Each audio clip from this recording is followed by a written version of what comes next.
Então lá Jesus diz o quê? Tomai sobre vós o meu jugo, aprendei de mim que sou manso e humilde de coração e achareis descanso para as vossas almas. Olha aí, meu fardo é leve, né? Meu jugo é suave. Então veja só, aí está falando de descanso. O sábado não é descanso lá para os judeus? Deus não deu para eles uma norma, um sinal para eles guardarem como um dia de descanso? Onde é que nós achamos o descanso nosso? Nosso descanso está em Jesus Cristo. Quando nós encontramos Jesus, nós descansamos. Lá no Antigo Testamento é uma coisa o quê? Física, descanso do corpo, descanso físico. Jesus está falando o quê? De um descanso superior. Ele diz o descanso realmente é na alma, não é no corpo. Porque o corpo você dormiu e está descansado. Agora a alma é que está aí com o cansaço real do homem, que é o pecado que faz o homem se cansar, de se sentir com um fardo sobre ele, pesado. Então Jesus diz, vem para mim e eu vos aliviarei. Tomai sobre vós o meu jugo, aprendei de mim que sou manso e humilde de coração e achareis descanso para as vossas almas. Então o cansaço verdadeiro do homem é na alma. Então ele descansa quando ele encontra Jesus. Glória a Deus. Aleluia. Parte 3 aí é a continuação dos mandamentos divinos. Vamos ver aí o 5º, o 6º, o 7º, o 8º, o 9º e o 10º mandamento. Vamos ver então, tópico 1, o 5º mandamento. Honra teu pai e tua mãe. Êxodo 20:12. Honrar, respeitar e obedecer por amor à autoridade dos pais, e com eles cooperar em tudo. É o primeiro mandamento contendo uma promessa de Deus para que se prolongue os teus dias. Então honrar pai e mãe aqui não quer dizer apenas tomar bênção ou respeitar porque são mais velhos, não é só isso. Honrar também significa, além de obedecer, significa manter. Então, por exemplo, seu pai e sua mãe estão passando necessidade, estão passando fome, e você não ajuda, isso é pecado. Então honrar aqui tem a ver também com a parte financeira. Hoje existem vários filhos que ao invés de honrar seus pais e suas mães, aí ao invés de mantê-los, né, são os pais que mantêm esses filhos. Então o pai e a mãe aí já idosos, quando chega a época aí se aposentarem, agora vão aproveitar um pouco a vida, só os dois, lá vem os filhos para dentro de casa e ainda vão comer a aposentadoria dos pais. É coisa pecaminosa isso, terrível, injusto. Então os filhos têm que tomar consciência de que eles devem honrar os pais e não serem mantidos aí e alimentados a vida inteira pelos pais. E aí diz que esse mandamento ele tem uma promessa junto para quem cumprir. Então honrar o seu pai e sua mãe vai trazer a você o quê? Muitos dias sobre a face da terra. Vai fazer com que Deus o guarde, o proteja, o livre, para que você viva muito tempo sobre a terra. Existem muitos filhos que não honram seus pais, ficam fazendo chacota, brincadeira dos pais, não respeitam seus pais e não sabem que estão transgredindo esse mandamento. Deve os filhos tomar muito cuidado com essa irreverência, com essa falta de respeito para com os pais. Deus olha muito isso. Se nós olharmos para o tipo de criação de filhos dos judeus, nós vamos ver o exemplo na educação ali, o respeito que eles tinham pelos pais, a admiração que eles tinham pelos pais, a obediência deles para com os pais. O 6º mandamento aí, não matarás, Êxodo 20:13. No original, o termo razar equivale a matar o ser humano de modo doloso, premeditado, planejado. Este mandamento ressalta a sacralidade da vida humana como dádiva de Deus, Atos 17, 25 a 28. Há também aqueles que matam o próximo no sentido moral, social e espiritual, mediante a mentira, a falsidade, a difamação, a calúnia, a maledicência e o falso testemunho, 1 João 3,15. Atualmente há muitos que foram atingidos mortalmente em sua honra e praticamente morreram. Então aqui o princípio básico é o seguinte: a vida foi dada por Deus e só Deus pode tirá-la. Esse é o princípio básico. Nós estamos vivendo numa época aí que até o nosso governo está aí desobedecendo esse mandamento e incentivando a desobediência a esse mandamento. Quando se fala em aborto, então se está se falando exatamente em tirar vida. Nós já falamos sobre isso aí nesse programa de hoje. Veja aí, Manoá e sua esposa. Foi proibido a mulher de Manoá tomar álcool, bebida alcoólica, antes mesmo de ser gerado o seu filho. Veja só, se a criança fosse apenas depois que é gerada, é que ela se torna uma vida para Deus, então seria a ordem: assim que o menino nascer, não deixe nunca o menino beber bebida alcoólica. Mas não, foi dito para a mãe antes mesmo que a criança fosse gerada no seu ventre. Deus disse para Jeremias: eu te conheci antes que te formasse no ventre da tua mãe. Então veja só, o caso é sério. Existem muitas mães aí matando seus filhos. Então a pílula, camisinha, essas coisas todas. Tem pílula no dia seguinte. Tudo isso é matar as crianças. Muito cuidado. Tem muita gente, e até dentro da igreja, fazendo isso. Vamos ver o 7º mandamento. Tópico 3. Não adulterarás. Êxodo 20:14. Este mandamento do Senhor está vinculado à sacralidade, pureza e respeito absoluto ao sexo, ao matrimônio e à família. O adultério é um ato sexual ilícito e pecaminoso de um cônjuge com outra pessoa estranha ao casamento. Enquanto a lei condenava a prática do ato, o Novo Testamento vai além, condena os motivos ocultos no coração que levam ao adultério. Mateus 5, 27 e 28.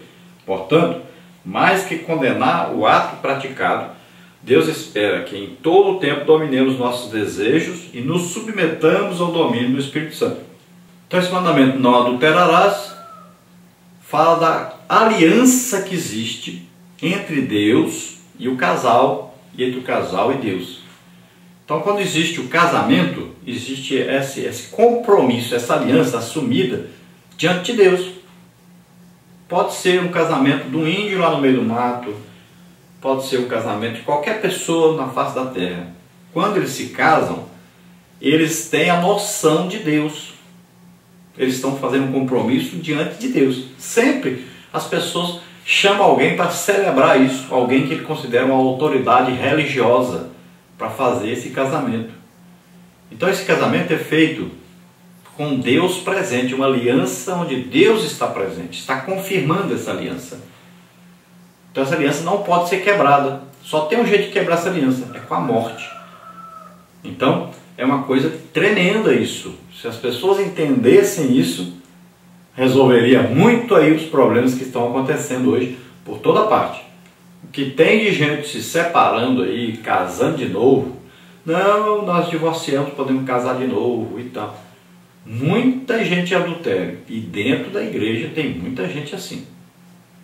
Então não se quebra a aliança feita com Deus, com o risco de perder a salvação. A aliança não se quebra. Então muito cuidado, porque isso está cada vez mais normal até dentro da igreja. E lembrando que nós estudamos há poucos dias atrás sobre isso. Tem gente que fala assim: não, mas Jesus permitiu. Jesus não permitiu nada. Permitiu adultério, nem permitiu separação de casal, não. Ah, que Jesus disse a não ser por causa do adultério. Não, Jesus não disse isso não. Jesus disse a não ser por causa de porneia, prostituição. Quem prostitui não é casado, quem é casado adultera. Então Jesus disse a não ser por causa de prostituição, ou seja, quem casava, descobria que a mulher não era virgem, aí podia separar. É isso que Jesus está falando. Moisés permitiu, também Moisés não mandou. E por que permitiu? Por causa da dureza do coração das pessoas. Então não existe isso de separação de casal aí e casamento de novo, nada disso. Jesus disse no princípio não era assim, e Jesus disse até que a morte os separe. Só existe um jeito de separar o casal, é a morte. Vamos ver aí o 8º mandamento: não furtarás. Êxodo 20:15. Furtar é apoderar-se oculta ou disfarçadamente daquilo que pertence a outrem. E isso abrange toda forma de desonestidade, de mentira, de ocultação por palavra e por atos. É preciso respeitar os bens dos outros, ter honestidade e pureza nos atos, no viver, no agir e no proceder. Então não furtarás, quer dizer roubar, né? Quer dizer tirar, pegar uma coisa que não é sua, sem a permissão do dono. Por exemplo, existe hoje aí uma cultura na igreja das pessoas pegarem livro emprestado, não devolve, pegar uma Bíblia emprestada, não devolve.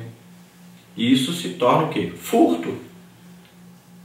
Porque a pessoa pegou, mas não foi dado a ele aquela coisa, e ele não devolve, isso é um furto. Muitas vezes a pessoa também pega dentro da igreja uma Bíblia, uma harpa, que a pessoa esqueceu ali, leva para casa e fica como se fosse dele. Pois a pessoa não permitiu, se torna o quê? Furto. Então temos que tomar mais cuidado com isso, porque se tornou como se fosse ali uma cultura do esperto, né? De ter as coisas sem permissão do dono. Então tomemos cuidado, não furte, confie em Deus, espere em Deus, não fique desejando, né? Nós vamos falar no próximo mandamento aí sobre isso, desejando mais do que você pode ter. O 9º mandamento, então, não dirás falso testemunho contra o teu próximo. Êxodo 20:16. Este mandamento do Senhor trata da nossa honestidade e sinceridade no uso da palavra em relação aos outros. Falso testemunho é falar mal dos outros, acusar e culpar injustamente, difamar, caluniar, mentir. Tiago 4:11. Então, dizer falso testemunho. Então, quando alguém falar mal do outro, ele deve ter uma prova disso. Então, se você tem a prova de que alguém fez, aí é uma situação. Mas se você não tem prova nenhuma de que alguém fez uma coisa e você começa a falar sobre isso, espalhar sobre isso, isso é um falso testemunho, porque para você não é verdadeiro testemunho. Então, a fofoca, né, difamar as pessoas, é um pecado terrível, que pode atrapalhar uma vida da pessoa completamente. Então, primeiro, devemos ter certeza do que está ocorrendo. Existe até uma orientação interessante. Tudo que você ouvir a respeito de uma pessoa, você pensa, será que eu gostaria de ouvir isso a meu respeito? Alguém falasse de mim essa mesma coisa? Não, né? Você também pega e fala assim, você tem provas aí, tem pelo menos 3 pessoas que podem comprovar isso que você está falando? Então, se a pessoa disser não, então essa conversa está proibida. Então você faz aí uma análise daquilo que você ouve sobre as pessoas. Então você vai dizer o seguinte, então não me fale isso e nem fale mais para ninguém. Porque isso é o quê? Difamação. Falar com certeza da coisa que não tem certeza. E você pode fazer ainda uma terceira pergunta. Isso que você está falando da pessoa, vai melhorar a vida da pessoa? Vai melhorar a vida de alguém? Então, tópico 6, o 10º mandamento. Não cobiçarás. Êxodo 20:17. Este mandamento é o respeito ético a tudo que pertence aos outros. Isto abrange o controle e domínio dos apetites da alma, dos impulsos, desejos e vontade do crente. Cobiçar é querer o que pertence a alguém. Querer as coisas dos outros é um desejo insano que precisa ser debelado. Então, veja só, o cobiçoso é terrível, que ele não quer ter uma coisa igual ao do outro. Ele quer ter o que o outro tem. Ou seja, ele quer tirar a alegria do outro e pegar a alegria para ele. Na verdade, a intenção dele é atrapalhar o outro para que ele se dê bem. Então, acabar com a alegria do outro para ele ficar alegre. Ele quer tirar o que o outro tem. Ele quer, de preferência, possuir o que outra pessoa tem. O desejo, no fundo do coração, é esse que a pessoa tem. Então, é cobiçar as coisas dos outros.